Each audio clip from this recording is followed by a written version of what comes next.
មានស្រមោចមួយក្រុមកំពុងជញ្ជូនអាហារនៅក្នុងព្រៃហើយក៏ឃើញកូនមាន់ដ៏កំសត់មួយកំពុងតែឃ្លានចំណីហេកូនមាន់តាហេណែខ្ញុំមានចំណីខ្លះណែខ្ញុំឲ្យឯងឆាប់ហូបទៅហូបទៅ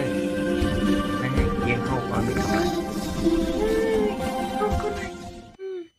អរគុណទាំងអស់គ្នាអរគុណច្រើ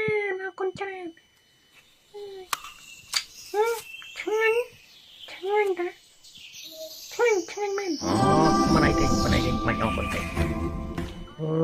តើអ្នកដឹងទេថាទីណាមានទឹកផឹកទេពួកយើងស្រេកទឹកខ្លាំងណាស់កូនមាន់ក៏បានឲ្យទឹកទៅសត្វស្រមោចផឹកម្ដង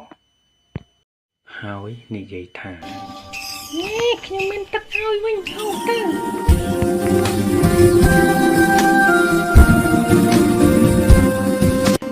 ហេអរគុណហើយដែលបានឲ្យទឹកផឹកហេមិនអីទេជួបគ្នាថ្ងៃក្រោយទៀត